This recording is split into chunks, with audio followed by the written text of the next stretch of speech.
는 영향을 미치게 되는데요. 여론조사를 대하는 올바른 방법에 대해 자세히 알아보도록 하겠습니다. 1부에 이어 신동근 의원님 함께 해주고 계신데 1부 해보시니까 어떻던가요? 예, 김용호 의원님하고 해서 재밌었던 것 같고. 아까 1부는 약간 부장검사 스타일이었어요. 유익했고요. 특히 이제 노승일 부장의 직접 경험담을 듣다 보니까 좀 현장감 있지 않았나 이런 생각을 합니다. 근데 노승일 부장님 1부에서도 말씀드린 것처럼 이제 제2의 최순실 게이트 우리 다시 파헤쳐 나갈 때 그때 한번 노승일 부장님의 좀 많은 이야기를 좀 들어볼 필요가 있을 것 같아요. 비공식적으로. 그러니까 한 번 더 좀 부를 필요가 있을 것 같습니다. 여기서 만나지 말고 막걸리 한잔 마시면서 좋습니다. 이야기 한번 들어보도록 하겠습니다. 오늘 2부 주제 토크 함께 해주실 전문가 게스트 한 분 모셨습니다. 착한 여론조사와 공공성을 꿈꾸며 만들어진 공공의 창 최정묵 간사님 나오셨습니다. 안녕하세요. 예, 안녕하세요. 네, 불러주셔서 감사합니다. 나와주셔서 감사합니다. 네.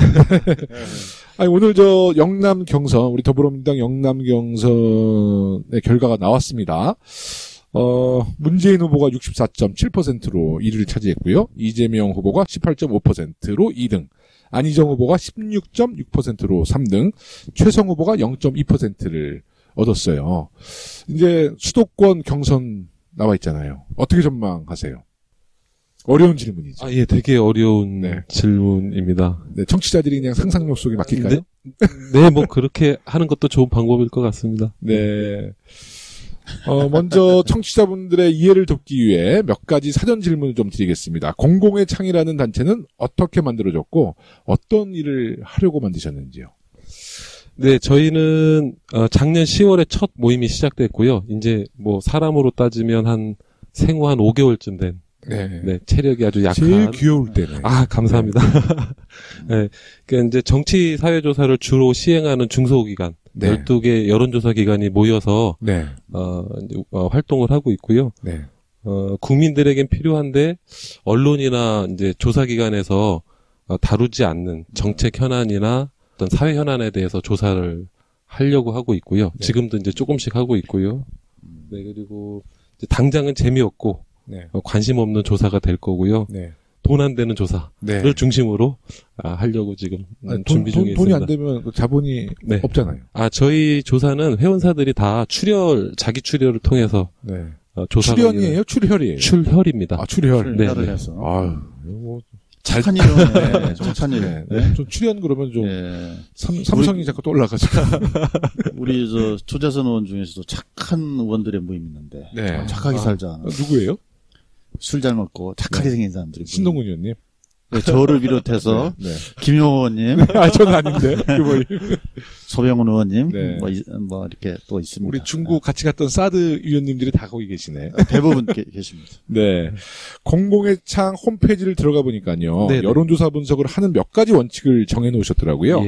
눈에 들어오는 게 대통령 지지도, 대선주자 지지도, 정당 지지도 조사는 지향한다. 이렇게 되어 있던데 주로 어떤 여론조사를 하고 계신 거예요? 우선 지금 말씀하셨던 부분부터 설명을 좀 드리면요. 사실은 이제 가장 높은 수준의 공공성을 확인하는 조사가 있다면 그건 이제 국정운영 지지도 조사라든가 정당 지지도 조사라든가 대선 후보 조사일 텐데요. 아까도 말씀드렸지만 이제 저희가 만들어진 지가 얼마 안 됐어요. 그래서 저희의 체력의 수준에 맞게 조사를 준비하다 보니까 이제 이런 조사들은 저희가 뭐 한 5살, 7살 됐을 때 해도 충분하니까 지금 5개월, 지금 5개월 됐어요. 5개월 됐습니다. 그래서 이제 이거를 지향하는 걸로 의견을 모았고요. 딱히 이제 저희가 무슨 조사를 한다 이렇게 말씀드리기보다는 그러니까 예를 들면 이제 기본소득제 같은 경우는 아직 이제 여론이 크게 형성되지 않은 물론 지금 이제 대선 전국에서 이야기들이 많이 진행되고 있지만 저희가 이제 연말 연초에 모 언론사하고 기본소득제 갖고 큰 특집을 준비해서 이제 국민들에게 좀 알려드렸던 사례가 있고요. 지금은 이제 대선 시리즈를 준비하고 있는 세계일보하고 정책과 관련된 조사를 좀 하고 있고요. 그리고 이제 또 뭐 언론 주간지에서 좀 다른 관점에서 여론을 좀 볼 수 있는 그런 좀 기고를 요청해서 공공의 창에서는 일주일에 한 번씩 기고를 하고 있는 중입니다. 5개월 됐으면 우리 5개월 된 아이들의 분유 선호도 같은 거 여론조사 한번 해보시죠. 농담이었습니다. 알겠습니다. 농담이었고요. 네, 여론조사에도 착함과 못됨이 있다고 그래요. 어떻습니까? 그거는 이제 저도 그게 무슨 말씀일까 이렇게 잠깐 생각해봤는데 저희를 취재했던 기자분께서 그 제목을 그렇게 다루셔서 나왔던 이야기인 것 같아요. 그러니까 착한 여론조사, 나쁜 여론조사 이렇게 뭐 나눌 수 있는 거는 아닌 것 같고요. 뭐 의도나 해석이 혹시 뭐 저 착하지 않은 뭐 그런 여론조사 없습니까? 예, 저는 그러니까 의도와 해석은 가급적 다양성으로 보려고 하고 있고요. 예, 조사가 이제 목표에 맞게 잘 됐는지, 그 과정과 공정이 잘 진행됐는지 그것이 더 중요하다고 봅니다. 근데 이제 신동근 의원님도 많이 떨어져 봤고, 저도 이제 많이 떨어져 봤는데 그렇죠. 나쁜 여론조사가 있어요, 사실. 그죠? 아니 분명히 지지율이 괜찮은데 의도적으로 여론조사를 발표해서 오히려 여론을 주도하려고 그런 나쁜 여론조사 경험 있으세요, 없으세요? 있죠. 이번 물론 뭐 조사의 한계일 수도 있는데 이번 20대 총선에 있어서도 초기에 저도 약간 열세이거나 뭐 이렇게 박빙인 대등한 그런 걸로 여론조사가 됐는데 저 안심 여론조사에 의해서 번호에 의해서 중앙당이나 한 걸 보니까 상당히 틀리게 이기고 있더라고요. 맞습니다. 예, 그래서 물론 이제 그건 저는 의도라기보다는 그 여론조사 기법상의 문제라든지 표본 샘플의 문제 이런 문제이기는 하겠습니다만은 이제 저는 아까 간사님께서 말씀한 밴드 웨건 효과 없다 그랬는데 저는 난데 있다고 보거든요. 지선 제압이 중요한데 처음부터 이렇게 우리 지지자들이 야 이번에도 또 떨어져 뭐 이러면 분위기가 좀 싸해지잖아요. 그런 부분이 있더라고요. 신동근 의원님 아까 방송하기 전에 밴드 웨건 얘기 나왔을 때는 고개 끄덕끄덕 동의해 주는 척 하시다가 방송되니까 갑자기 또 저도 아까 방송되기 전에는 밴드웨건 효과에 대해서 다소 이제 부정적인 입장을 드렸는데 또 말씀을 듣고 나니까 또 우리 신동근 의원님 지역구가 사실은 그 상대당의 그 적극 지지자들이 많은 지역이거든요. 그러니까 되게 어렵게 도전하셔서 되신 거잖아요. 그렇기 때문에 이제 그 적극 지지자 많은 상대당의 적극 지지자들이 이제 둘러싸여서 그런 얘기를 들으시다 보니까 아마 그렇게 생각하셨을 수도 있겠다라는 생각이 좀 듭니다. 기선을 좀 팍 죽여야 되는데. 저도 이제 19대 총선 때 제가 이제 정두원 의원이랑 경쟁했는데 그때 제가 0.8% 서울시에서 제일 아깝게 떨어졌어요. 625표 차이로. 선거제도를 바꿔야 그랬는데 이제 이번 선거를 딱 치르는데 뭐 모든 언론에서 적게는 뭐 3%, 많게는 10% 지는 거로 계속 나왔어요. 조선일보에서 적극 투표층을 제가 조금 이겼던 적은 있지만 모든 하여튼 여론조사에서는 제가 다 지는 거로 나왔는데 선거 일주일 전에 20대요. 20대 때 이번에 대부분 그랬죠. 근데 이번에 우리 이제 20대 총선 준비하고 제가 잠깐 사무실에 들어왔는데 노란 봉투가 와 있더라고요. 중앙당에서. 그래서 그걸 딱 들어보니까 제가 깜짝 놀랐죠. 그게 이제 안심번호 여론조사 결과가 이제 저한테 온 거예요. 딱 보는데 국민의당이 그때 굉장히 좀 바람이 일어났는데도 국민의당이 7%를 가져가는데도 제가 엄청난 차이로 이기는 거야. 근데 제가 믿을 수가 있어야죠. 그래서 제가 그냥 속으로 정말 이런 결과가 났으면 얼마나 좋겠냐. 하지만 저는 신뢰하지 않았어요. 오히려 언론에 나왔던 여론조사를 신뢰했고 또 아까 신동근 의원님 말씀하신 것처럼 많은 주민들도 김정은 이번에 또 안 되겠구나. 그런 패배주의가 쫙 깔려 있었거든요. 근데 제가 보니까 다녀보면 좀 알거든요. 선거 한두 번 치러본 것도 아니고 벌써 5번 치러보니까 딱 바닥 훑다 보면 그리고 또 우리 애들한테도 이거 또 날르러 다니잖아요. 명함. 야 분위기 어떠냐 딱 물어보면 아빠 이번 틀려. 아니 우리 다 다니는데 근데 여론조사는 아니란 말이에요. 의원님, 지금까지 4번 떨어지고 저도 3번 떨어졌잖아요. 그때보다 다 당선될 줄 알았잖아요 우리가. 여론조사 보면 이거 실제로 바닥은 그렇지 않다라고 다 떨어졌는데. 하긴 15%만 넘으면 다 자기 1등이라고 그러는데. 맞습니다. 그래서 하여튼 여론조사 결과가 정말 그때 우리 후보자의 입장에서도 정말 애타고요. 많은 또 지지자들과 주민들은 그냥 일단 매체에 나온 여론조사를 그냥 맹목적으로 신뢰했거든요. 저는 밴드웨건 효과가 저는 있다고 생각했고요. 우리 공공의 창 간사 이전에는 어떤 일을 하셨고 또 어떤 계기로 여론조사 기관의 사회기여 방법을 고민하시게 되셨어요? 저는 이제 공공의 창 간사를 하기 전에는요. 전체적으로 보면 한 15년 정도 여론조사 쟁의를 했었고요. 전문가시구만. 네. 그러면 전국에 딱 지역 딱 되면 뭐 착착 뭐가 알시겠네. 거기는 뭐 어디가 더. 아까 네. 딱 우리 지역 얘기하잖아요. 딱 우리 서대문은 어떻습니다? 아 좋습니다. 열심히 하시면 재선 가능합니까? 화이팅. 화이팅. 말을 굉장히 아끼시는군요. 맞아요. 네. 아니 이게 뭐 잘 될 거란 얘기는 안 하고 그냥 파이팅 하라니까 더 분발하라는 얘기잖아요. 여론조사 전문을 하시는 분들이 되게 그렇더라고. 말을 좀 아끼시더라고. 그러니까 저희는 이제 총선 여론조사 거치면서요. 그러니까 이제 여론조사의 좀 공공성 증대 이런 측면에서 좀 고민을 많이 했어요. 네. 저희가 이제 할 줄 아는 것 이것이 이제 여론조사인데 네. 이걸로 이제 경제 활동도 하지만 사회에 기여를 해보고 싶다. 네. 이런 취지에서 이제 모이기 시작했습니다. 오늘 팟캐스트 처음 출연하셨나요? 네네 처음 출연했습니다. 서당캐뿐만 아니라 팟캐스트 처음. 네네네. 분위기 괜찮죠? 아주 좋습니다. 근데 실은 지금 제 마음속에 부담 100배입니다. 네. 네 알겠습니다. 그럼 잠시 광고 듣고 와서 본격적으로 여론조사에 대한 이야기를 나눠보겠습니다. 안녕하십니까. 더불어민주당 서울시당 사무처입니다. 더불어민주당 대선 경선 수도권 및 강원 그리고 2차 선거인단 ARS 투표 기간은 3월 31일에서 4월 2일까지입니다.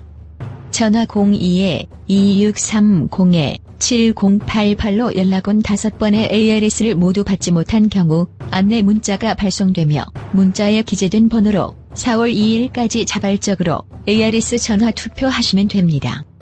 그리고 수도권 및 강원 순회 투표는 4월 3일 오후 2시 고척 스카이돔에서 진행됩니다. 많은 참여와 응원 부탁드립니다. 이상 더불어민주당 서울시당 사무처에서 말씀드렸습니다. 감사합니다.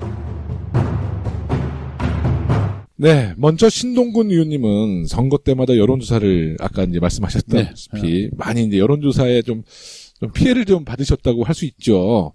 최 간사님은 여론조사를 많이 해보셨을 텐데요. 직접 여론조사를 하면 그 결과를 신뢰하세요? 와, 정말 어려운 질문인데요. 네, 말씀 잘 하시죠. 네네. 정말 재미없게 말씀드리면 이제 여론조사 결과를 신뢰하죠, 당연히요. 네. 그리고 이미 이제 검증된 조사 방법론, 그러니까 사회과학을 가지고 여론이 어떤지를 보는 거니까요. 그리고 더 재미없게 말씀드리면 95% 신뢰하고요. 네. 오차 범위는 1000샘플일 때 플러스 마이너스 3.1%입니다. 네. 네. 근데 이 여론조사라는 것이요, 단순히 이제 조사, 이런 측면이라기보다는 어떤 민주주의의 발전 과정에 중요한 기여를 하고 있는 방식이기도 하고, 또 현실에서는 뗄래야 뗄 수 없는 문제라 이 여론조사, 여론, 그리고 이제 정치, 이 모든 신뢰도가 사실은 비례해서 간다. 저는 이제 이렇게 보는 편입니다. 네, 뭐 좋은 비교세요. 네.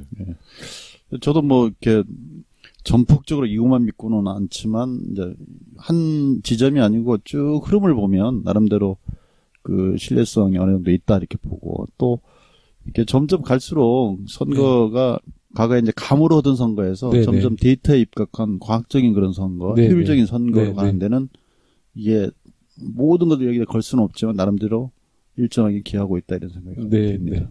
그럼 세계적으로 좀 여론조사 어떤 수준이나 기술력은 뭐 미국을 제일 높이 평가하나요? 제가 뭐 국내 여론조사에 대해서는 좀 드릴 말씀이 있는데 뭐 이번에 미국 꽝이었잖아요. 그러니까 우리 다 저기 그새 말입니다. 저도 언론을 통해서 봤는데요. 참. 네. 알겠습니다. 근데 하여튼 뭐 같은 내용이지만 조사 내용을 불문하고 조사 기관에 따라 조사 결과가 또 다르게 나타나는 경우가 너무 많아요. 왜 이런 현상이 날까요? 그러니까 이제 보시는 분들 입장에서는 충분히 그러실 수 있는데요. 대선 후보 지지도라든가 특정 정책이다 하더라도요. 그러니까 조사 시점, 조사 방식, 설문 내용 등에 따라서 얼마든지 차이를 보일 수 있고요. 그리고 이제 오차 범위 안에서 또 보시면 또 이게 너무 크게 이렇게 편차가 있는 조사들이 막 같은 시간대에 막 난무한다 이렇게 그러니까 예를 들어서 누구를 지지하느냐, 누구를 선호하느냐, 또 누가 적합하냐 이런 질문 방식에 따라서도 조금씩 차이 나죠. 맞습니다. 그러니까 예를 들면 이런 겁니다. 그러니까 선거가 가까울수록 이제 유권자들의 이제 그 관심도 비례해서 높아질 텐데요. 이제 그 반대로 말씀드리면 선거 기간이 멀으면 멀수록 그렇지 않은 거 아닙니까? 그렇죠. 그러면 이제 말씀하신 것처럼 이제 그것이 후보라 그러면 후보의 관심도, 후보의 호감도, 후보의 선호도, 후보 지지, 그리고 이제 투표 의향까지 좀 이렇게 단계적으로 유권자들이 지금 어떤 상황에 놓여 있는지 볼 수 있을 것 같습니다. 그러니까 조사 어떤 설문 문항에 따라서도 차이가 있다는 거죠. 그러면 이제 그 조사 방법에 대한 어떤 방법들이 있고 조사 방법에 따라 어떤 차이가 생기는지. 조사 방법은 많습니다. 그러니까 저희가 쉽게 언론에서 접하는 전화조사. 그 전화조사도 이제 자동 유무선 있고요. ARS 있고요. 전화면접 조사. RDD 뭐 이런 거 있잖아요. 네네. 근데 이제 그거는 좀 구분할 필요가 있을 것 같아요. 그러니까 조사 방식 측면에서 보면 이제 쉽게 언론에서 접하시는 거는 ARS 조사가 있고요. 그리고 이제 전화 면접 조사가 있고요. 그리고 이제 무선, 유선, 뭐 RDD 이런 이야기는 이제 샘플링, 표본 추출을 어떻게 하느냐에 대한 문제로 보시는 게 좋을 것 같습니다. 그 회사마다 노하우가 있는 거죠, 그거. 예, 사실은 이 샘플 추출 방식이 2000년도 초까지는 각 조사기관마다 특별한 기술력은 아니었어요.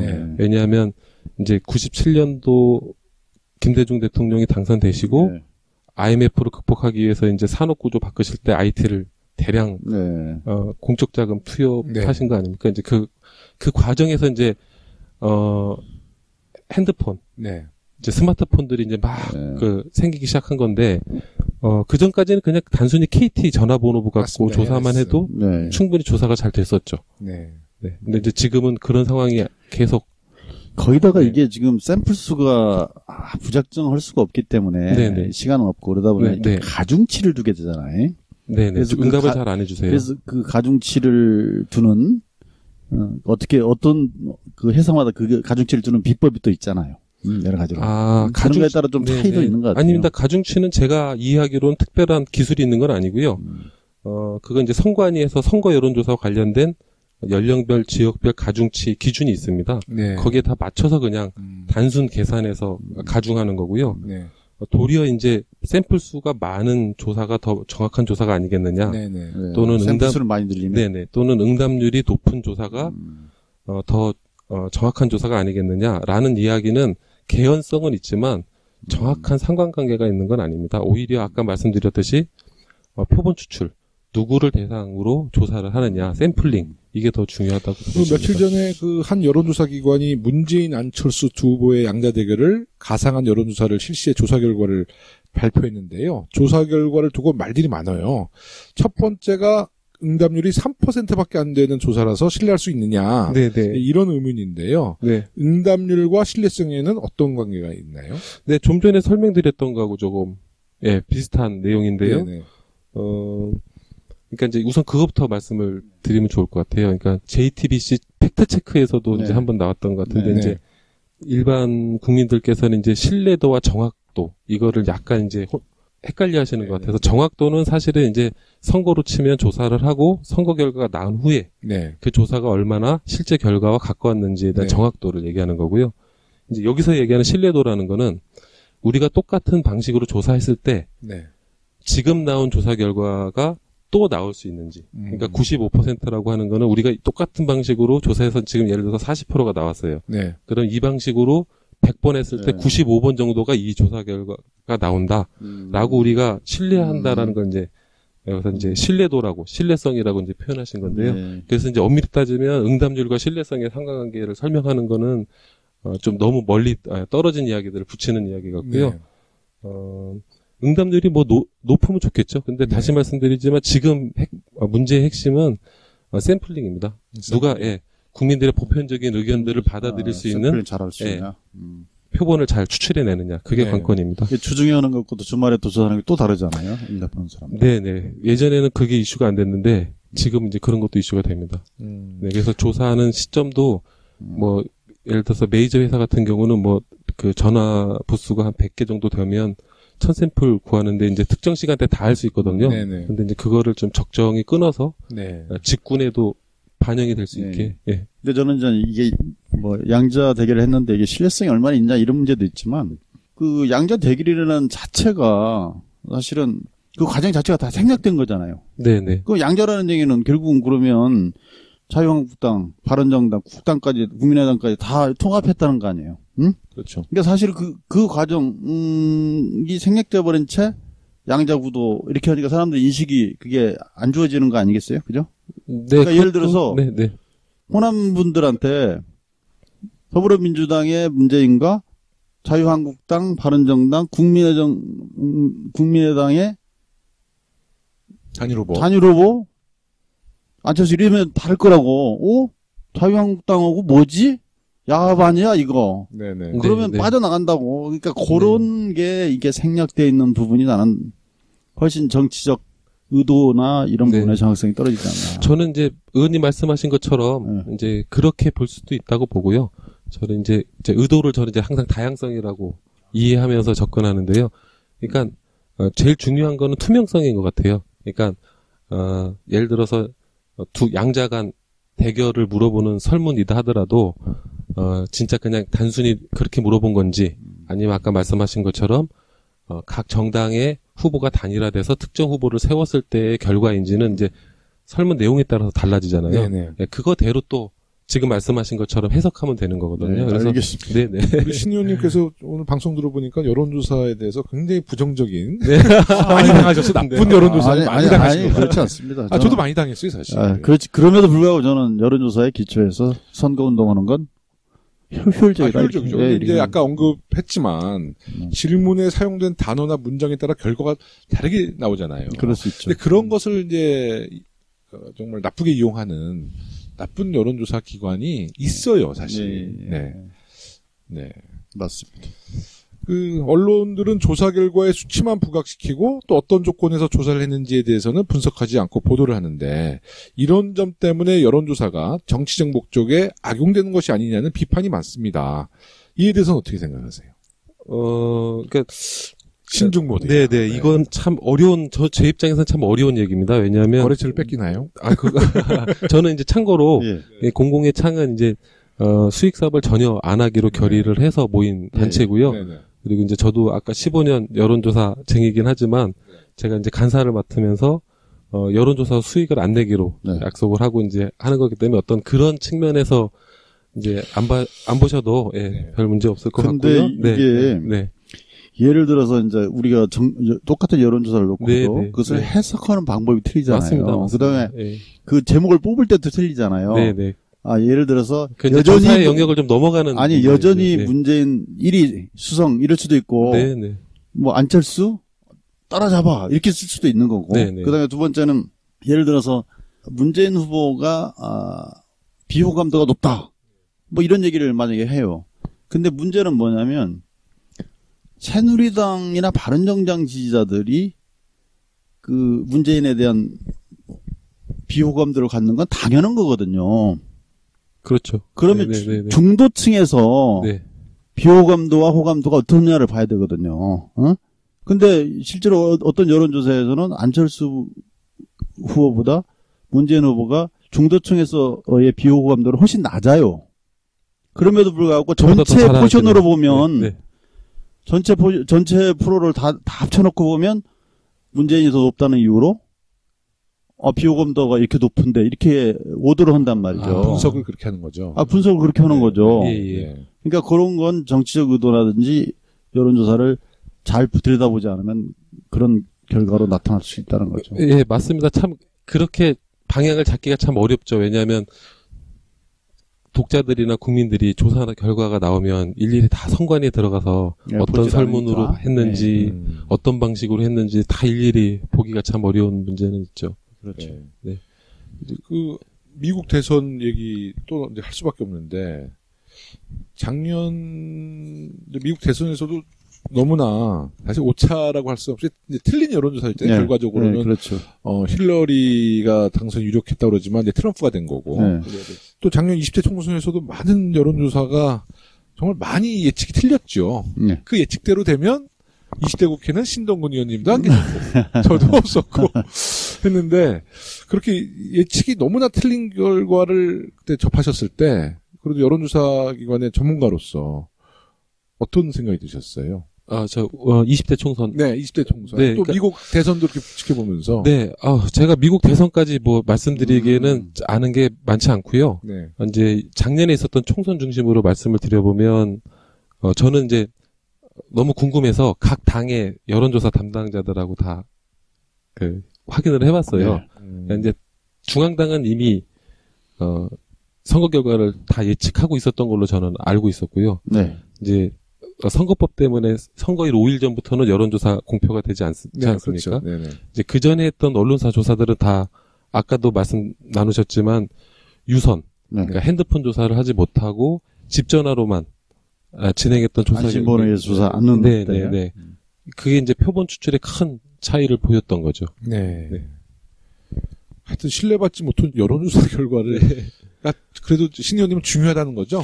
그래도 이제 흐름을 좀 알 수 있지 않나. 그렇죠. 그리고 어쨌든 우리가 주요 타겟층이 대체적으로 20대, 30대는 높은데 60대 이상은 낮다든지 여성, 남성 비율, 성비에 따라서 다르다든지 이런 정도는 우리가 알고 이렇게 접근할 수가 있지 않나 싶습니다. 네. 우리 대통령 선거 여론조사도 이제 중요하지만 각 정당마다 많은 선거에서 지방선거, 총선에서 경선 방법을 또 여론조사 방식을 채택하잖아요. 네. 그래서 그 여론조사 결과에 따라서 후보를 선정하고 네. 그 방법도 적절하다고 보시나요? 이제 사회가 복잡하고 다원화되고 산업사회에서 시민들이 정치에 참여할 수 있는 공간을 최대한 확대한다는 측면에서는 여론조사가 긍정적인 영향을 미친다고 보고요. 근데 그렇다고 후보를 선출하는 방식을 여론조사 100%로 한다? 전 이것도 좀 문제가 있다고 보고요. 네. 제 경험으로는 유선으로 이제 후보를 선출하는 방식 같은 경우는 그 후보의 조직력에 따라서 프로테이지가 조금씩 오르고 내리는 측면이 있더라고요. 저는 그거를 부정했었는데 제가 눈으로 확인하니까 아이고 그럴 수도 있겠구나 라는 생각이 들었고요. 도리어 어떤 그런 양적 측면도 중요하지만 이제 이 촛불 전국 이후에 협치 이제 이런 중요한 이제 화두들이 올라왔는데요. 그러니까 좀 수기적이고 충분히 후보들을 알 수 있는 그런 공간들을 열어서 예를 들어 시민 원탁회라든가 이것도 이제 어떤 조사 방식 중에 하나일 수 있으니까요.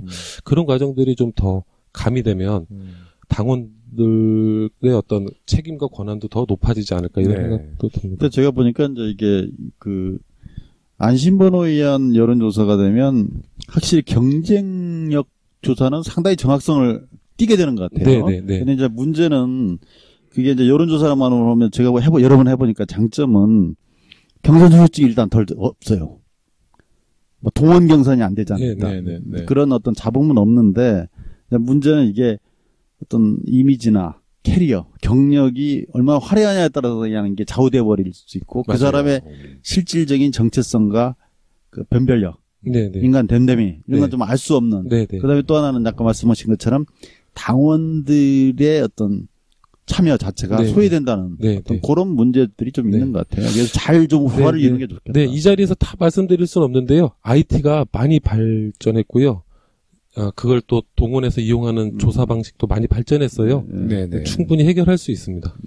근데 저도 여론조사 경선도 많이 해봤는데, 그게 이제 그런 패단이 있더라고요. 그 여론조사의 대표 경력을 두 개 집어넣잖아요.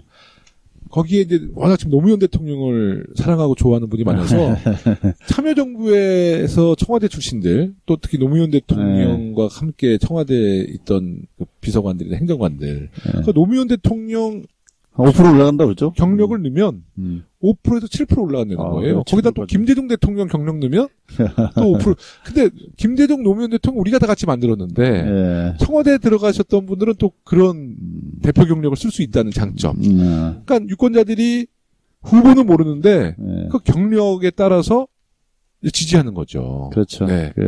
그런 경험도 있으시죠? 그렇죠. 이제 레벨을 어떻게 붙이냐에 따라서 상당히 좀 달리 보는 부분이 있죠. 그러면 안심번호 이야기 좀 해볼게요. 저도 아까 이제 시작할 때 말씀드렸지만 안심번호의 예측이 거의 정확하게 나왔거든요. 안심번호가 무엇인가를 우리 한번 청취자 여러분들께 좀 간단히 한번 설명해 주시죠. 지금 현행 제도로만 보면 정당이 선관위 의뢰해서 이동통신사에서 안심번호, 그러니까 이제 지금 010 땡땡땡땡의 땡땡땡을 그대로 받는 것이 아니고요. 암호화된 번호로 받아서 여론조사를 실시하는 안심제도, 안심전화. 그러니까 이 통신사에서 네. 고객의 전화번호를 변경해서 네네네. 정당에게 주고 네네. 그 정당에서 이제 그 데이터는 이제 그 고객의 전화번호는 그렇죠. 사실 확인될 수 없는 이제 네네. 가짜 번호를 받아서 네네. 그 번호로 네. 직접 그러니까 핸드폰으로 맞습니다. 여론조사를 하는 맞습니다. 거잖아요. 네네. 그게 이제 조금 더 제가 부연 설명을 드리면 네네. 변경된 번호를 주어서 개인의 정보 누출이 안 된다는 부분이 하나 있고 네네. 또 하나는 그뿐만이 아니고 샘플링 자체를 줄 때 성별, 맞습니다. 지역별 저보다 더 잘하시네요. 정확한 샘플을 예를 들어서 5만 개로 할 건지 네네. 뭐 예를 들어 2만 개로 할 건지 이렇게 주면 개수가 많아지면 훨씬 더 정확해지겠지만 비용이 굉장히 부담이 많이 가더라고요. 네네. 한 번은 저희도 한 번은 그런 식으로 조사하니까 한 2천만 원 정도 맞습니다. 한 지역보다. 네네. 근데 어쨌든 그래서 그 정확성이 나오는 것 같아요. 네네. 근데 이제 하여튼 뭐 예측은 거의 정확하게 나오잖아요. 앞으로 우리가 이제 그 총선이나 지방선거 때 후보자 여론조사를 안심번호 여론조사를 통해서 후보자를 선택하는 추세가 앞으로 있을까요? 어떨까요? 네. 앞으로 그런 방향으로 가야 되지 않을까 싶고요. 안심번호로? 예, 그리고 이제 아까 뭐 미국의 그 대선 여론조사나 빅데이터 선거 관련돼서 말씀하실 때 그런 생각을 잠깐 하기도 했는데요. 그러니까 여론을 확인하는 거는 좀 다양한 방법이 사용될 수 있을 것 같아요. 네네. 지금 하는 여론조사도 그렇고요. 그리고 네. 이제 실시간으로 생성되는 이제 SNS 빅데이터로도 네네. 충분히 여론을 좀 판단할 수 있지 않을까 이런 네. 생각입니다. 네. 근데 저는 이제 그런 좀 우려가 있더라고요. 안심번호를 좀 활성화시키면 그 제도를 뭐 KT나 뭐 SKT나 LG텔레콤의 이제 고객들 핸드폰을 직접 여론조사가 이제 가는 거죠. 가는 네. 건데 그 받는 분들은 굉장히 짜증나겠어요. 그럴 수도 있죠. 그래서 네. 이제 충분히 이제 이동통신사 입장에서는 큰 돈을 버는 것이 아닌데 고객들한테 피해가 자사의 가고. 고객들에게 스트레스를 주는 노이즈로 스트레스 주는 상황이라고 이해할 수 있거든요. 네. 그래서 이제 한편으로 또 반대할 수도 있는 문제지만 네. 뭐 그거는 이제 여러 가지 방식으로 해결이 가능하지 않을까 싶습니다. 그러니까 보완점을 찾았어. 네네네. 그 최경목 강사님 방금 전에 빅데이터 얘기했는데요. 최근에 이제 빅데이터가 많이 주목받고 있습니다. 여론조사와는 어떻게 다르고 빅데이터가 주목받는 이유는 뭐라고 생각하세요? 네, 이제 큰 차이는 여론조사는 표본조사입니다. 네. 그러니까 이제 샘플조사죠. 네. 이제 근데 이제 빅데이터 같은 경우는 사실 전수조사를 그렇죠. 전제로 하는 거기 때문에 네. 오차 범위와 관련돼서는 뭐 사실은 비교가 안 되는 수준의 데이터 분석인 거고요. 여론조사 같은 경우는 근본적으로 이제 인과관계를 확인하기 좋은 조사 방식입니다. 네네. 어떤 사건이 발생했고 그 사건에 대한 여론이 형성됐을 때 왜 그렇게 됐는지. 근데 이제 빅데이터 분석 같은 경우는 대체로 인과관계 분석은 못하고요. 상관관계 분석만 합니다. 네. 아, 이것이 이것과 관계가 있구나. 네. 나름만 확인할 수 있는 거죠. 그러니까 두 개가 버무려지면 좋은 여론 조사 오바마가 방식이 될 재선할 겁니다. 당시에 그걸 굉장히 활용을 잘했다고 그러죠. 근데 이제 그 네네. 당시에도 얘기를 들어보니까 예컨대 민주당 지지자들은 뭐 스타벅스를 자주 간다. 네네. 뭐 그런 게 있다고 그래요. 아, 또 뭐 무슨 큰 마트 있잖아요, 미국에. 월마트. 그런 데 가는 사람은 예를 들어 공화당 지지자더라. 음. 그러면 간 사람들의 데이터만 미국은 이게 후배 방문이 가능하단 말이에요. 네네. 그러니까 네. 그 데이터를 가지고 있으면 여기는 우리 지지자니까 안 가도 된다. 네네. 뭐 공화당 지지자는 아예 안 가도 된다. 네네. 그 중간 지지자들만 찾아다니면 되는 거죠. 그런 아니, 신동근 의원님이 일부에서는 부장검사였는데 네네. 2부에서는 또 여론조사 전문 네네. 전문가로 또 변신을 네. 하셨어. 네. 잘하시는데. 네, 지금 말씀하신 게 맞습니다. 그러니까 빅데이터가 네. 선거에서 복무할 때는 예측을 하거나 네. 마이크로 타겟팅을 하기 위한 거고요. 이론만 했으면 벌써 4선 됐을 텐데 네. 이렇게 알아도 안 되더라고요. 이제 앞으로 4선이요. 앞으로 4선. 그 빅데이터에서는 이제 SNS 언급량이 지표로 많이 활용되는데요. 이것이 지지도와 어떤 관계가 있는지, 그리고 의문이 드는 것이 SNS를 하지 않는 이제 특히 어르신들이나 이제 네네네. 노년층 국민들이 네. 생각하는 네. 빅데이터가 반영되지 않기 때문에 네네. 결과의 신뢰성에 문제가 있지 않을까 하는 의문도 네. 들어요. 네. 그러니까 빅데이터 이전 시대에도 나왔던 말로 전 이해하는데요. 정치인은 자기 부고가 아닌 이상 여론에 나오는 건 무조건 좋다. 언론에 네. 나오는 거는. 언론에 나오면 좋다. 예, 예. 아주 단적으로 방증하는 그런 이야기인 것 같아요. 네. 그런데 이제 이것이 이제 인지도라는 측면에서 보면 인지도가 비례할 때 호감도가 비례합니다. 네. 근데 이제 그 어느 임계점이 있겠죠. 네, 그 임계점에서는 항상 언론에 나오는 게 썩 좋은 건 아니다. 대표적으로 이인재 전 의원? 인지도는 너무 높잖아. 그렇죠. 이제 네, 홍준표 활동을 졌잖아. 네. 아, 그러신가요? 네. 네. 우리나라에서는 좀 선거와 선거에 출마한 후보자의 지지도 여론조사에만 관심을 많이 갖고 있는데, 네네. 그 공공의 창은 정책에 대한 여론조사도 활발하게 이제 진행하겠다 그러잖아요. 네, 맞습니다. 그 말씀 좀 해주세요. 네.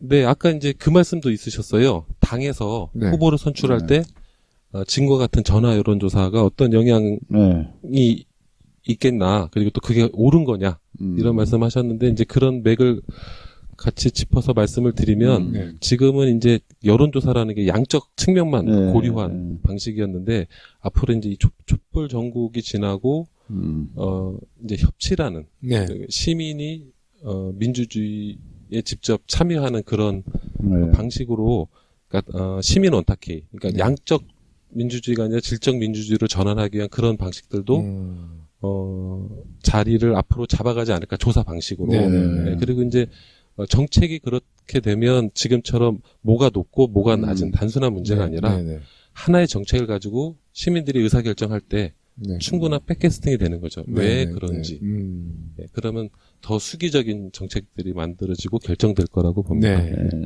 혹시 공공의 창에서 다음 정부의 정책이나 우리나라의 미래에 대한 여론조사를 진행한 것이 있나요? 예. 작년 말 올 초에 했고요. 일반 국민 대상은 아니고 이제 정부 기관 그리고 이제 국회의원 회관에 있는 이제 보좌진 그리고 이제 기자 몇 분 그리고 이제 기업에서 활동하시는 몇 분들에게 조사를 했어요. 예, 그랬더니 이제 전체적인 이게 이제 공공성의 강화 이런 측면에 대한 의견들이 많았습니다.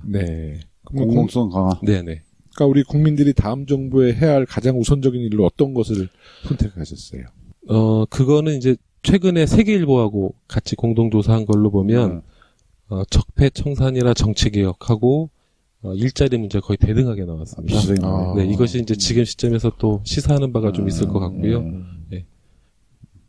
적폐청산. 네, 적폐청산과 국민통합은 그건 안 해봤어요. 국민통합. 그거는 둘 중에 하나가 어떻게 쓰냐. 우리 당의 경선과 직결되는. 그런가요? 민감한 얘기라서. 저희가 조사하는 방식의 한계가 있는 거고요. 국민들은 되게 통합적으로 이해하고 있을 겁니다. 알겠습니다. 어차피 뭐 대선 얘기 나왔으니까 이제 현재 대선이 40일도 채 안 남았는데요. 대선 후보들의 여론조사 결과에 관심을 우리 국민들도 많이 갖고 계십니다. 현재는 이제 우리 당 문재인 후보의 지지율이 다른 후보들과 많은 격차를 두고 앞서가고 있죠. 어떻습니까? 이 추세가 앞으로 계속 갈까요? 모르죠. 근데 분명한 건 이제 과거의 기록이 있고 현재의 기록이 있으니까 거기서부터 출발한 결과가 나오겠죠. 굉장히 중립적인 분이시네. 그러니까. 이게 우리 더불어민주당 서울시당. 이 팟캐스트가 더불어민주당 서울시당 공식 팟캐스트. 공식 팟캐스트. 조금 좀 얘기해도 편파방송 아닙니다. 근데 제작진이 그 편파방송 하라는 얘기 안 했었어요? 네, 제가 실은 생각을 이렇게 하고 말을 이렇게 해요. 그래서 제가 섭외 왔을 때, 그걸 감안해서 들어달라 이 얘기죠. 그러니까. 이대로 갈 거다. 이걸 감안해서. 그 대선 구도의 변수로 민주당 후보를 제외한 다른 정당 후보들의 합종연행 가능성이 거론되고 있습니다. 만약 합종연행이 이루어진다면 여론조사에는 또 변화가 또 있겠죠. 네네, 있을 것 같습니다. 아까 우리 신동훈 의원님 말씀하신 것처럼. 이게 이제 서로 다른 지지 기반을 갖는 데가 합치게 되면 또 반발 여론이 또 생길 수가 있는 거고, 여러 가지가 있겠죠. 네, 뭐 정치 구도로 보면 유불리도 있을 거고요. 그런데 이제 국민들 최근 이제 여론조사 응답하신 언론조사 발표를 보면 썩 동의는 안 하시는 것 같고요. 인위적인 이렇게. 그리고 또 현실적으로 봐도 시간도 없고 명분이 그렇게 많아 보이지도 않고요. 더 중요한 거는 이제 양당 체제, 독과점 수준의 양당 체제는 국민들이 좋은 공공 서비스를 받을 수 없거든요. 왜냐하면 경쟁과 혁신이 없어도 살아남을 수 있어요. 그러면 대선 끝나고 나서도 이 당분간 이게 다당 체제가 갈 수밖에 없다 이렇게 봅니까? 이제 현실이 어떻게 될지는 알 수 없잖아. 국민 입장에서 보면 다당 체제가 나쁜 건 아니다. 네, 그런 말씀. 저도 이제 골라 먹을 게 많다. 맞습니다. 아니, 저도 사실 다당제를 지지해요. 개인적으로는. 근데 뭐 지금은 좀 다르지만 이 예전에 새누리당, 그러니까 자유당에서부터 이어온 새누리당 정권, 그러니까 보수 정권은 하나의 단단한 바위 같아. 깨지질 않아. 그러니까 다당제가 되면 야당 진보 세력은 다 흩어지고 찢어지고, 그럼 결과적으로는 선거에서 그 바위같이 튼튼한 이 보수 정당을 이길 수가 없는 구도라서, 그래서 저는 현실적으로는 양당제를 저는 선호하지만 실제로 이 보수 정당과 진보 정당이 다당제로 다 나눠진다 그러면 사실 다당제가 맞죠. 그런 것도 있고 또 이렇게 좀 대통령제와 다당제는 조금 불일치하는 요소도 있죠. 그래서 그게 또 국민의 또 여러 가지 뜻에 의해서 좌우되기 때문에 뭐 개인이 이렇게 좌지우지한다고 될 일은 아닌 것 같습니다. 네, 그러니까 다당제다 하더라도요. 예를 들어 대선이다 그러면 국민들이 판단하시기에 이거는 뭐 양자구도로 가야 된다 그러면 또 그렇게 몰아가십니다. 네. 근데 오늘 우리 더불어민주당 영당 경선이 이제 마무리가 됐고요. 이제 서울 수도권 경선에서 이제 최종 후보가 결정되죠. 그러겠죠. 이제 문재인 후보가 하여튼 뭐 대세론을 갖고 지금 1위를 달리고 있지만, 뭐 안희정 후보, 이재명 후보가 이제 다 서울 수도권에서 한번 뒤집어 보겠다. 또 국민들이 거기에서도 굉장히 관심을 갖고 있어요. 근데 여론조사 그 대세론에 대해서 우리 서울 수도권의 여론조사 뭐 예측한 뭐 데이터가 있나요? 다른 뭐 매체 뭐 저는 본 게 없는 것 같습니다. 그러니까 그것도 이제 사실은 엄밀히 따지면 이런 겁니다. 그러니까 지금 여론조사 결과를 행자부에서 발표하는 성 연령 지역의 쿼터에 맞춰서 조사를 하게 되는데 실제 선거인단 예측 조사는 그 기준으로 할 수 없잖아요. 실제 모집된 사람들을 전체 표집으로 해서 특별한 쿼터 없이 조사 결과를 발표할 수 있게 해줘야 지금 이제 응답 말씀하셨던 거에 이렇습니다라고 말씀을 드릴 수 있는데 이제 그렇게 할 수 없는. 근데 대체적으로는 지금까지 여론조사와 또 실제 경선이 진행된 상태를 상대적으로 이렇게 분석을 해보면 이 경선 참여 의향층에 선 조사 있잖아요. 그냥 일반 여론조사가 아니고 그 여론조사와 상당히 비슷하게 나타나고 있다. 패턴이 뭐 똑같지는 않지만 그런 것 같습니다. 우리 신동근 의원님 서울 수도권 여론조사 예측 가능하세요? 아니 이게 제가 말씀드린 것처럼 뭐 우리 서울 수도권 지역에 경선 참여 의향층의 참가자들의 여론조사 부분과 거의 뭐 비슷하게 나가지 않을까 이런 예측을 하죠. 그러니까 뭐 문재인 후보 입장에서는 이제 지금까지 뭐 광주, 영남 그리고 충청에서 다 1위를 달렸으니까 서울 수도권에서 이변이 없을 거라는 그런 확신을 갖고 계실 거고 또 이재명 시장은 이제 본인이 그 성남 시장이시기 때문에 수도권이잖아요. 그러니까 거기에 큰 기대를 거는 것 같고 또 안희정 지사는 그 지금 뭐 대연정 발언을 통해서 뭐 수도권의 약간 보수층 또 이런 분들의 표를 흡수하려는 전략을 갖고 있는 것 같고 뭐 최성 후보도 이제 고향시장이니까 수도권에 많은 기대를 거는 것 같아요.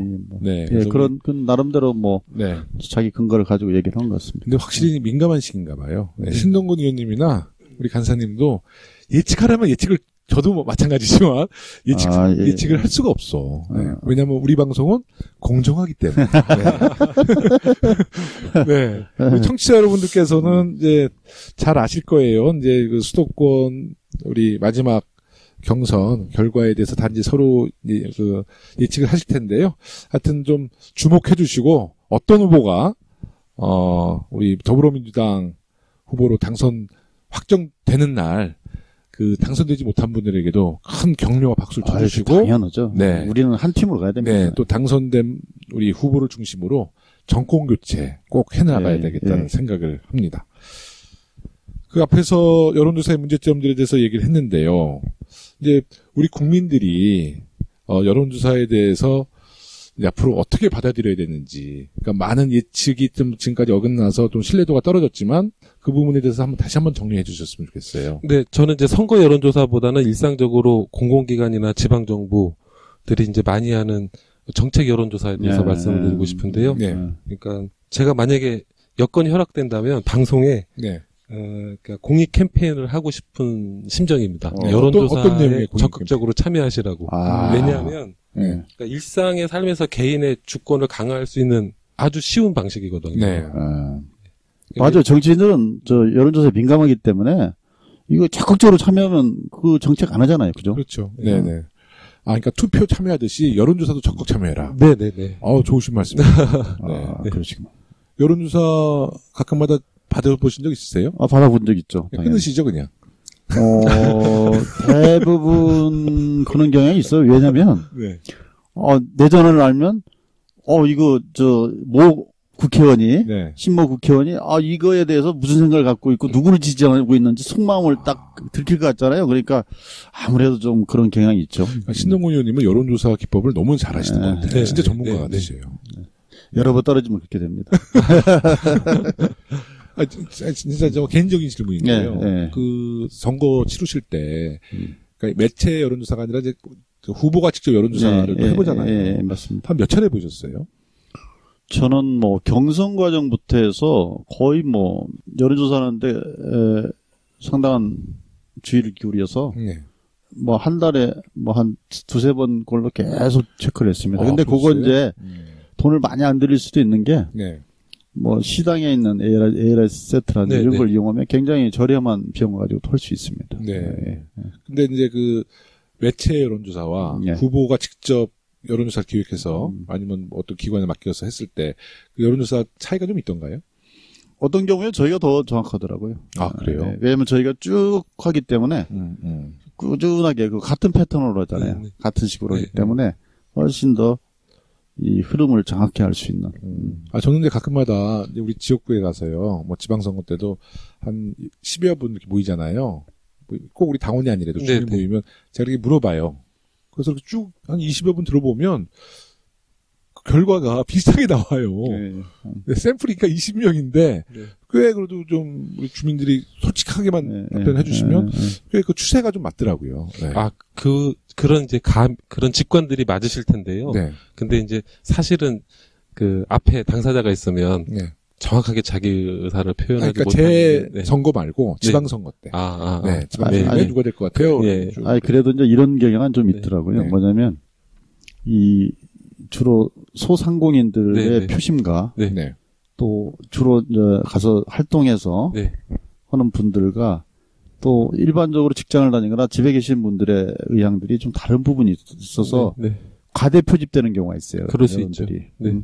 그다음에 이제 우리가 다녀보면 대부분 가면 지역에서 활동하신 분들, 연배되신 분들, 나름대로 지역의 유지분들 이렇게 하면 상당히 보수적이 또 과대 저게 표현되는 경우도 있잖아요. 그러니까 그래서 이렇게 보면 여론조사를 해본 것과 안 한 것과는 자기 감으로 하는 건 굉장히 큰 차이가 있는 것 같아요. 신동훈 의원님은 지금까지 이제 여론조사를 그 데이터를 그래도 잘 활용하시면서 선거에 임하셨군요. 주로 최근에 그랬다는 옛날에는 이게 주먹구구식으로 그냥 맞고 푸는 때도 있었죠. 건의사항이 있습니다. 거의 이제 끝나는 분위기인 것 같아서 이제 민주당이 집권할 가능성이 높아 보인다는 주변 여론에 저는 동의를 하는 사람이고요. 정확하게 보시네요. 집권을 하시면 청와대 여론조사 비서관실을 두실 텐데 여론조사 비서관실을 청와대 여민관이라는 곳에 두지 마시고요. 저기 종로나 저기 광화문에 떨어져서 별도의 사무실로 두시면 어떨까 이런 의견을 드려요. 이유는 뭐냐면 조직 안에 있으면 자기 검열을 반드시 하게 되어 있거든요. 그래서 정확한 여론이 어떤지를 대통령에게 보고하려면 그런 하중이 없었으면 좋겠고요. 두 번째는 이제 우리 두 분이 다 의원님이시니까 대통령이 당선되시면 당에 이제 전략 계획도 있으실 테니까 FGI라는 게 있습니다. 두 분 다 알고 있습니다. 저도 해본 적 있습니다. 그러면 이제 FGI 룸에 들어가면 이제 한 8분 정도가 조사 목표에 맞게 이제 토론을 진행하시죠. 근데 뒤에 이제 미러룸이라고 있지 않습니까? 모니터룸에서 직접 대통령이 본인이 보라. 대통령을 쳐다보고 국민들이 어떻게 말을 다 편하게 하겠습니까? 뭐 한 달에 한 번이든 두 달에 한 번씩 꼭 보시게 눈으로 직접 네, 그렇게 좀 도와주시면 어떨까. 그러면 대통령님이 좀 더 국민들하고 소통도 잘 하실 수 있고 네. 여론도 잘 이해하실 수 있지 않을까. 네. 그래서 그것도 드리고 우리 의원님에도 건의사항이 있습니다. 네. 의원총회 때 네.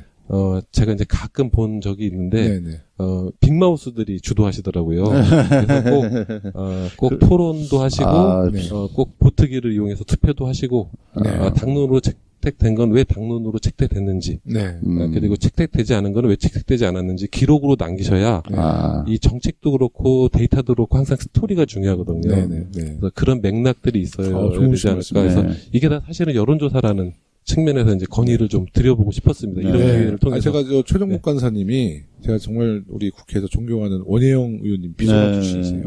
원혜영 의원님은 저의 후원회장님. 현재도 후원회장. 그것도 사적으로는 또 후배입니다. 또 학교 후배입니다. 학교 두 분의 학교가 우리 당이 유력한 대선 후보도 뭐 그렇다고 또 들었습니다. 그래서 더욱 말씀을 조심해야 얘기 되나요? 네. 뭐 좀 말이 좀 약간 민감하면 다 편집합니다. 네, 오늘 혹시 여론조사에 대해서 추가적으로 좀 질문하실 거 신동훈 의원님 있으세요? 이제 우리가 여론조사하면 뭐 사람 마음을 읽는 거 아니겠습니까? 그래서 뭐 멘탈 마이닝 이런 말도 막 좀 어렵게 쓰던데요. 근데 어쨌든 근데 이제 우리가 하다 보면 이게 이제 어르신들이 일부러 내 60대인데 20, 30대야 뭐 이렇게 하기도 하고 또 역으로 이렇게 경선 같은 경우에는 뭐 거꾸로 대답을 하기도 하잖아요. 뭐 그걸 걸러내는 기법들이 좀 있나요? 그게? 기법부터 말씀드리면 특별한 기법은 없고요. 없어요? 네, 그러니까 ARS로 하게 되면 걸을 수 있는 방법이 없고요. 전화 면접으로 하면 대충은 면접원이 걸을 수는 있어요.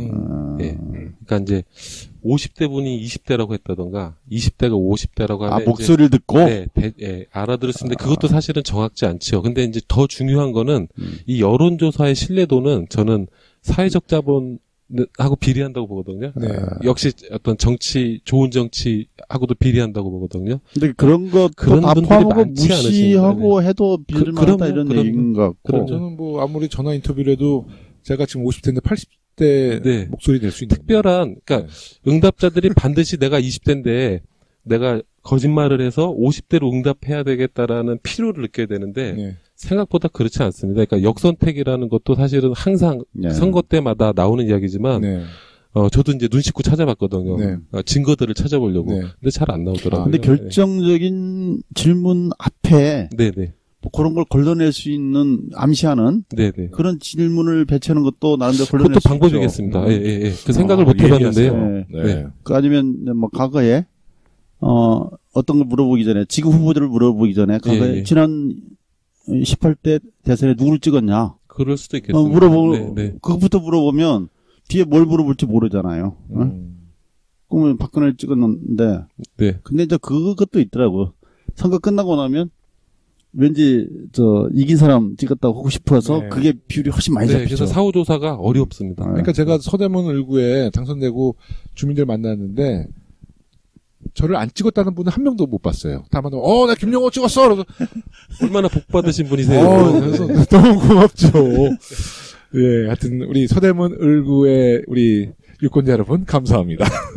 인사하세요. 빨리 인천. 인천 서구을 유권자 여러분 감사합니다. 홍수같이 쏟아지는 여론조사 결과에 혼란스러울 때가 많은데요. 여론조사가 나타내는 표면적인 수치에 일희일비하지 말고 그 속에 들어있는 알맹이들을 분석해보는 눈을 키워보면 좋을 것 같습니다. 이제 서당캐 14번째 방송 2부도 마칠 시간이 되었습니다. 자, 이제 청취자 여러분들께 마지막 한 말씀 더 기회를 드리겠습니다. 여론조사 오면 꼭 응답해 주시면 감사하겠습니다. 초대해 주셔서 감사합니다. 감사합니다. 하여튼 훌륭한 프로에 또 훌륭한 진행자와 함께 하니까 너무 시간 가는 줄 몰랐고요. 어쨌든 탄핵과 이 대통령 구속이라는 초유의 그러니까 이제 여론조사의 좀 공공성 증대 이런 측면에서 좀 고민을 많이 했어요. 저희가 이제 할 줄 아는 것 이것이 이제 여론조사인데 이걸로 이제 경제 활동도 하지만 사회에 기여를 해보고 싶다. 이런 취지에서 이제 모이기 시작했습니다. 오늘 팟캐스트 처음 출연하셨나요? 네네, 처음 출연했습니다. 서당캐뿐만 아니라 팟캐스트 처음 네네네. 분위기 괜찮죠? 아주 좋습니다. 근데 실은 지금 제 마음속에 부담은 100배입니다. 네, 알겠습니다. 그럼 잠시 광고 듣고 와서 본격적으로 여론조사에 대한 이야기를 나눠보겠습니다. 안녕하십니까. 더불어민주당 서울시당 사무처입니다. 더불어민주당 대선 경선 수도권 및 강원 그리고 2차 선거인단 ARS 투표 기간은 3월 31일에서 4월 2일까지입니다. 전화 02-2630-7088로 연락 온 5번의 ARS를 모두 받지 못한 경우 안내 문자가 발송되며 문자에 기재된 번호로 4월 2일까지 자발적으로 ARS 전화 투표하시면 됩니다. 그리고 수도권 및 강원 순회 투표는 4월 3일 오후 2시 고착 스카이돔에서 진행됩니다. 많은 참여와 응원 부탁드립니다. 이상 더불어민주당 서울시당 사무처에서 말씀드렸습니다. 감사합니다. 네, 먼저 신동근 의원님은 선거 때마다 여론조사를 아까 이제 말씀하셨다시피 많이 이제 여론조사에 좀 피해를 좀 받으셨다고 할 수 있죠. 최 간사님은 여론조사를 많이 해보셨을 텐데요. 직접 여론조사를 하면 그 결과를 신뢰하세요? 와, 정말 어려운 질문인데요. 말씀 잘하시죠. 네네. 정말 재미없게 말씀드리면 이제 여론조사 결과를 신뢰하죠, 당연히요. 네. 그리고 이미 이제 검증된 조사 방법론, 그러니까 사회과학을 가지고 여론이 어떤지를 보는 거니까요. 그리고 더 재미없게 말씀드리면 95% 신뢰하고요. 네. 오차 범위는 1000샘플일 때 플러스 마이너스 3.1%입니다. 네. 네. 근데 이 여론조사라는 것이요, 단순히 이제 조사, 이런 측면이라기보다는 어떤 민주주의의 발전 과정에 중요한 기여를 하고 있는 방식이기도 하고, 또 현실에서는 뗄래야 뗄 수 없는 문제라 이 여론조사, 여론, 그리고 이제 정치, 이 모든 신뢰도가 사실은 비례해서 간다. 저는 이제 이렇게 보는 편입니다. 네, 뭐 좋은 비교세요. 네. 저도 뭐 이렇게 전폭적으로 이것만 믿고는 않지만 이제 한 지점이 아니고 쭉 흐름을 보면 나름대로 그 신뢰성이 어느 정도 있다 이렇게 보고, 또 이렇게 점점 갈수록 선거가 과거에 이제 감으로 얻은 선거에서 점점 데이터에 입각한 과학적인 그런 선거, 효율적인 선거로 가는 데는 이게 모든 것을 여기에 걸 수는 없지만 나름대로 일정하게 기여하고 있다 이런 생각이 듭니다. 그럼 세계적으로 좀 여론조사 어떤 수준이나 기술력은 뭐 미국을 제일 높이 평가하나요? 제가 뭐 국내 여론조사에 대해서는 좀 드릴 말씀이 있는데 뭐 이번에 미국 꽝이었잖아요. 그러니까요. 우리 다 저기 그새 말입니다. 저도 언론을 통해서 봤는데요. 참. 네. 알겠습니다. 근데 하여튼 뭐 같은 내용이지만 조사 내용을 불문하고 조사 기관에 따라 조사 결과가 또 다르게 나타나는 경우가 너무 많아요. 왜 이런 현상이 날까요? 그러니까 이제 보시는 분들 입장에서는 충분히 그러실 수 있는데요. 대선 후보 지지도라든가 특정 정책이다 하더라도요. 그러니까 조사 시점, 조사 방식, 설문 내용 등에 따라서 얼마든지 차이를 보일 수 있고요. 그리고 이제 오차 범위 안에서 또 보시면 또 이게 너무 크게 이렇게 편차가 있는 조사들이 막 같은 시간대에 막 난무한다 이렇게. 그러니까 예를 들어서 누구를 지지하느냐, 누구를 선호하느냐, 또 누가 적합하냐 이런 질문 방식에 따라서도 조금씩 차이 나죠. 맞습니다. 그러니까 예를 들면 이런 겁니다. 그러니까 선거가 가까울수록 이제 유권자들의 이제 그 관심도 비례해서 높아질 텐데요. 이제 그 반대로 말씀드리면 선거 기간이 멀으면 멀수록 그렇지 않은 거 아닙니까? 그렇죠. 그러면 이제 말씀하신 것처럼 이제 그것이 후보라 그러면 후보의 관심도, 후보의 호감도, 후보의 선호도, 후보 지지, 그리고 이제 투표 의향까지 좀 이렇게 단계적으로 유권자들이 지금 어떤 상황에 놓여 있는지 볼 수 있을 것 같습니다. 그러니까 조사 어떤 설문 문항에 따라서도 차이가 있다는 거죠. 그러면 이제 그 조사 방법에는 어떤 방법들이 있고 조사 방법에 따라 어떤 차이가 생기는지. 조사 방법은 많습니다. 그러니까 저희가 쉽게 언론에서 접하는 전화조사. 그 전화조사도 이제 자동 있고. 유무선 있고요. ARS 있고요. 전화 면접 조사. 뭐 RDD 뭐 이런 거 있잖아요. 네네. 근데 이제 그거는 좀 구분할 필요가 저도 그게 무슨 말씀일까 이렇게 잠깐 생각해봤는데 저희를 취재했던 기자분께서 그 제목을 그렇게 다루셔서 나왔던 이야기인 것 같아요. 그러니까 착한 여론조사, 나쁜 여론조사 이렇게 뭐 나눌 수 있는 거는 아닌 것 같고요. 뭐 의도나 해석이 혹시 뭐 저 착하지 않은 뭐 그런 여론조사 없습니까? 예, 저는 그러니까 의도와 해석은 가급적 다양성으로 보려고 하고 있고요.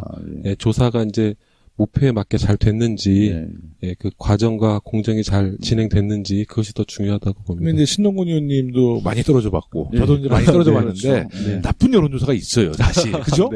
아니 분명히 지지율이 괜찮은데 의도적으로 여론조사를 발표해서 오히려 여론을 주도하려고 그런 나쁜 여론조사 경험 있으세요, 없으세요? 있죠. 이번 물론 뭐 조사의 한계일 수도 있는데 이번 20대 총선에 있어서도 초기에 저도 약간 열세이거나 뭐 이렇게 박빙인 대등한 그런 걸로 여론조사가 됐는데 저 안심 여론조사에 의해서 번호에 의해서 중앙당이나 한 걸 보니까 상당히 틀리게 이기고 맞습니다. 있더라고요. 맞습니다. 예, 그래서 물론 이제 그건 저는 의도라기보다는 그 여론조사 기법상의 문제라든지 표본 샘플의 문제 이런 문제이기는 하겠습니다만은 이제 저는 아까 간사님께서 말씀한 밴드 웨건 효과 없다 그랬는데 저는 남대 있다고 보거든요. 기선 제압이 중요한데 처음부터 이렇게 우리 지지자들이 야 이번에도 또 떨어져 뭐 이러면 분위기가 좀 싸해지잖아요. 그런 부분이 있더라고요. 신동근 의원님 아까 방송하기 전에 밴드 웨건 얘기 나왔을 때는 고개 끄덕끄덕 동의해 주는 척 하시다가 방송되니까 갑자기 또 저도 아까 방송되기 전에는 밴드웨건 효과에 대해서 다소 이제 부정적인 입장을 드렸는데 또 말씀을 듣고 나니까 또 우리 신동근 의원님 지역구가 사실은 그 상대당의 그 적극 지지자들이 많은 지역이거든요. 그러니까 되게 어렵게 도전하셔서 되신 거잖아요.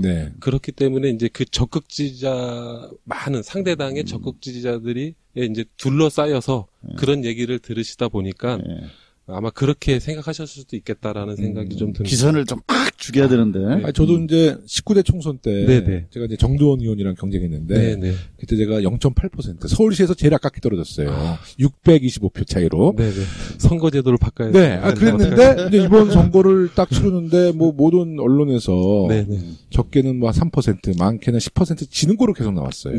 조선일보에서 적극 투표층을 제가 조금 이겼던 적은 있지만 모든 하여튼 여론조사에서는 제가 다 지는 거로 나왔는데 선거 일주일 전에 20대요. 20대 때 이번에 대부분 그랬죠. 근데 이번에 우리 이제 20대 총선 준비하고 제가 잠깐 사무실에 들어왔는데 노란 봉투가 와 있더라고요. 중앙당에서. 그래서 그걸 딱 들어보니까 제가 깜짝 놀랐죠. 그게 이제 안심번호 여론조사 결과가 이제 저한테 온 거예요. 딱 보는데 국민의당이 그때 굉장히 좀 바람이 일어났는데도 국민의당이 7%를 가져가는데도 제가 엄청난 차이로 이기는 거야. 근데 제가 그걸 믿을 수가 있어야죠. 그래서 제가 그냥 속으로 정말 이런 결과가 났으면 얼마나 좋겠냐. 하지만 저는 신뢰하지 않았어요. 오히려 언론에 나왔던 여론조사를 신뢰했고 또 아까 신동근 의원님 말씀하신 것처럼 많은 주민들도 김정호 이번에 또 안 되겠구나. 그런 패배주의가 쫙 깔려 있었거든요. 근데 제가 보니까 다녀보면 좀 알거든요. 선거 한두 번 치러본 것도 아니고 벌써 5번 치러보니까 딱 바닥 훑어보면 그리고 또 우리 애들한테도 애들 이거 또 날르러 다니잖아요. 명함. 야 분위기 어떠냐 딱 물어보면 아빠 이번 틀려. 아니 우리 다 다니는데 근데 여론조사는 아니란 말이에요. 의원님 지금까지 4번 떨어지고 저도 3번 떨어졌잖아요. 그때보다 다 당선될 줄 알았잖아요 우리가. 여론조사 보면 이거 실제로 바닥은 그렇지 않다고 다 떨어졌는데. 하긴 15%만 넘으면 다 자기가 1등이라고 그러는데. 맞습니다. 그래서 하여튼 여론조사 결과가 정말 그때 우리 후보자의 입장에서도 정말 애타고요. 많은 또 지지자들과 주민들은 그냥 일단 매체에 나온 여론조사를 그냥 맹목적으로 신뢰했거든요. 저는 밴드웨건 효과가 저는 있다고 생각했고요. 우리 공공의 창 간사 이전에는 어떤 일을 하셨고 또 어떤 계기로 여론조사 기관의 사회기여 방법을 고민하시게 되셨어요? 저는 이제 공공의 창 간사를 하기 전에는요. 전체적으로 보면 한 15년 정도 여론조사 쟁의를 했었고요. 전문가시구나. 네. 그러면 전국에 딱 지역 딱 되면 뭐 착착착 뭐가 알시겠네. 거기는 뭐 어디가 더. 아까 네. 딱 우리 지역 얘기하잖아요. 딱 우리 서대문은 어떻습니까? 아 좋습니다. 열심히 하시면 재선 가능합니까? 화이팅. 화이팅. 말을 굉장히 아끼시는군요. 맞아요. 네. 아니 이게 뭐 잘 될 거란 얘기는 안 하고 그냥 파이팅 하라니까 더 분발하라는 얘기잖아요. 여론조사 전문을 하시는 분들이 되게 그렇더라고. 말을 좀 아끼시더라고. 그러니까 저희는 이제 총선 여론조사 거치면서 많은 영향을 미치게 되는데요. 여론조사를 대하는 올바른 방법에 대해 자세히 알아보도록 하겠습니다. 1부에 이어 신동근 의원님 함께 해주고 계신데 1부 해보시니까 어떻던가요? 예, 김용호 의원님하고 해서 재밌었던 것 같고. 아까 1부는 약간 부장검사 스타일이었어요. 유익했고요. 특히 이제 노승일 부장의 직접 경험담을 듣다 보니까 좀 현장감 있지 않았나 이런 생각을 합니다. 근데 노승일 부장님 1부에서도 말씀드린 것처럼 이제 제2의 최순실 게이트 우리 다시 파헤쳐 나갈 때 그때 한번 노승일 부장님의 좀 많은 이야기를 좀 들어볼 필요가 있을 것 같아요. 비공식적으로. 그러니까 한 번 더 좀 부를 필요가 있을 것 같습니다. 여기서 만나지 말고 막걸리 한 잔 마시면서 좋습니다. 이야기 한번 들어보도록 하겠습니다. 오늘 2부 주제 토크 함께 해주실 전문가 게스트 한 분 모셨습니다. 착한 여론조사와 공공성을 꿈꾸며 만들어진 공공의 창 최정묵 간사님 나오셨습니다. 안녕하세요. 예, 안녕하세요. 네, 불러주셔서 감사합니다. 나와주셔서 감사합니다. 네. 아니, 오늘 영남 경선 우리 더불어민주당 영남 경선의 결과가 나왔습니다. 문재인 후보가 64.7%로 1위를 차지했고요. 이재명 후보가 18.5%로 2등, 안희정 후보가 16.6%로 3등, 최성 후보가 0.2%를 얻었어요. 이제 수도권 경선 나와 있잖아요. 어떻게 전망하세요? 어려운 질문이죠. 예, 되게 어려운 질문입니다. 네, 청취자들이 그냥 상상력 속에 맡길까요? 네, 뭐 그렇게 하는 것도 좋은 방법일 것 같습니다. 네.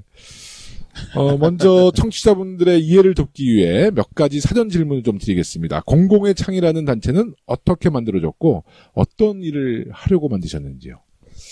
네, 저희는 작년 10월에 첫 모임이 시작됐고요. 이제 뭐 사람으로 따지면 생후 한 5개월쯤 된 체력이 아주 약한. 제일 귀여울 때네. 아, 감사합니다. 네. 그러니까 이제 정치 사회 조사를 주로 시행하는 중소기관 12개 여론조사 기관이 모여서 활동을 하고 있고요. 국민들에겐 필요한데 언론이나 이제 조사 기관에서 다루지 않는 정책 현안이나 어떤 사회 현안에 대해서 조사를 하려고 하고 있고요. 지금도 이제 조금씩 하고 있고요. 네, 그리고 이제 당장은 재미없고 관심 없는 조사가 될 거고요. 돈 안 되는 조사를 중심으로 하려고 지금 준비 중에 있습니다. 돈이 안 되면 자본이 없잖아요. 저희 조사는 회원사들이 다 자기 출혈을 통해서 조사가 출연이에요? 출혈이에요? 출혈입니다. 아, 출혈. 네. 착한 일이네. 착한 일. 좀 출연 그러면 좀 삼성이 자꾸 떠올라가지고. 우리 조재선 의원 중에서도 착한 의원들의 모임이 있는데 착하게 살자. 누구예요? 술 잘 먹고 착하게 생긴 사람들이. 신동근 의원님. 네, 저를 비롯해서 김용호 의원님. 저는 아닌데. 소병훈 의원님. 뭐 이렇게 또 있습니다. 우리 중국 같이 갔던 사드 위원님들이 다 거기 계시네. 대부분 계십니다. 네. 공공의 창 홈페이지를 들어가 보니까요. 여론조사 분석을 하는 몇 가지 원칙을 정해놓으셨더라고요. 눈에 들어오는 게 대통령 지지도, 대선 주자 지지도, 정당 지지도 조사는 지향한다. 이렇게 되어 있던데 주로 어떤 여론조사를 하고 계신 거예요? 우선 지금 말씀하셨던 부분부터 설명을 좀 드리면요.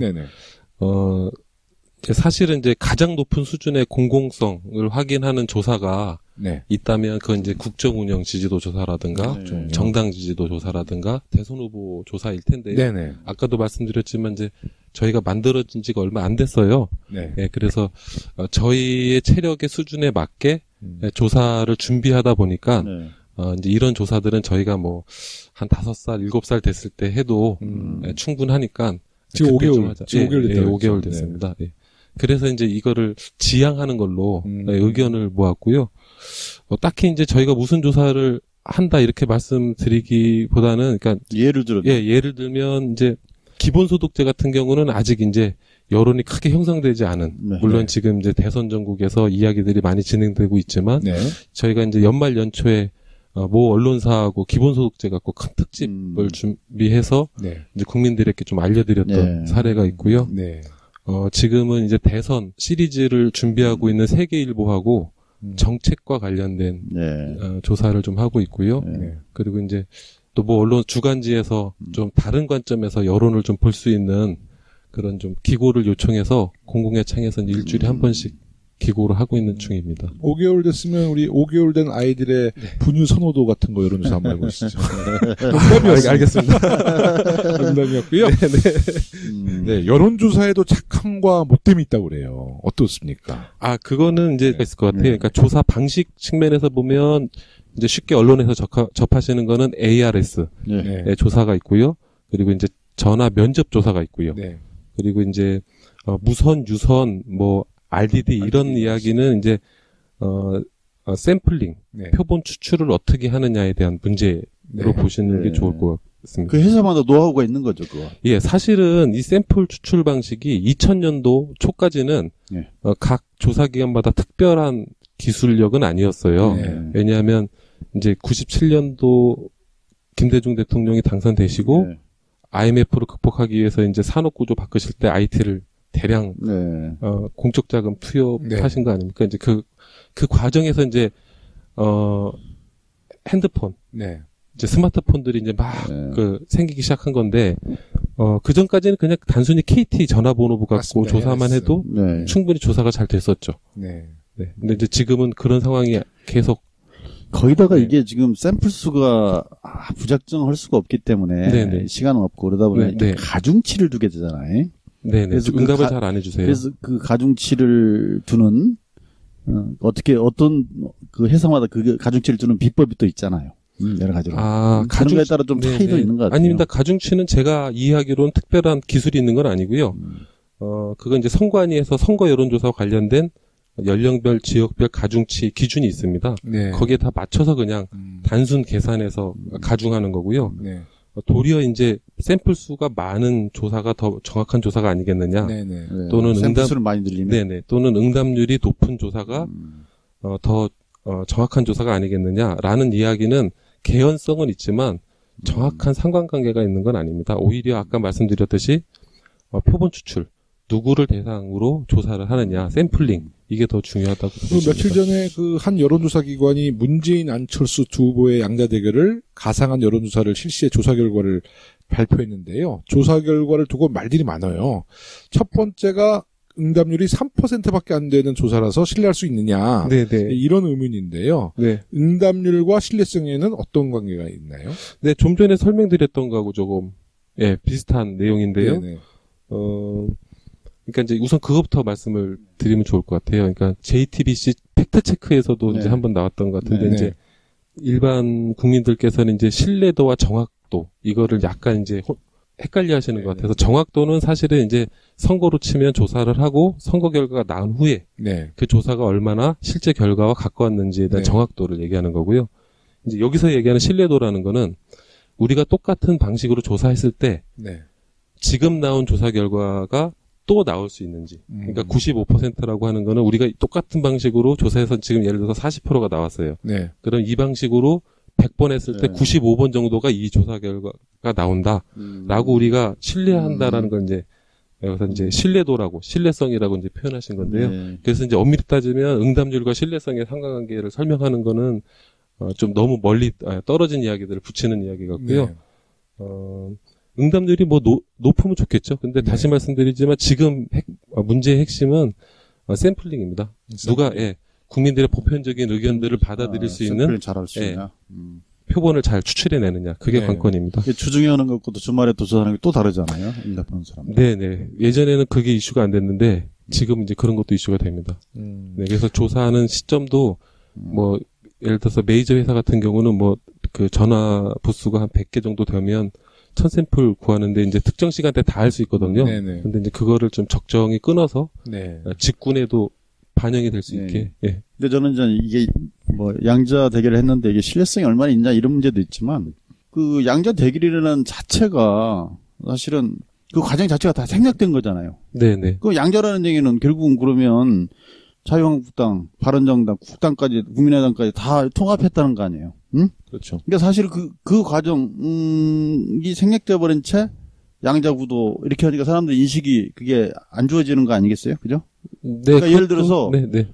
호남 분들한테 더불어민주당의 문재인과 자유한국당, 바른정당, 국민의당의 단일 후보 안철수 이러면 다를 거라고. 자유한국당하고 뭐지? 야반이야 이거. 네네. 그러면 네. 빠져나간다고. 그러니까 그런 게 이게 생략되어 있는 부분이 나는 훨씬 정치적 의도나 이런 부분의 정확성이 떨어지지 않나. 저는 이제 의원님 말씀하신 것처럼 이제 그렇게 볼 수도 있다고 보고요. 저는 이제 의도를 저는 이제 항상 다양성이라고 이해하면서 접근하는데요.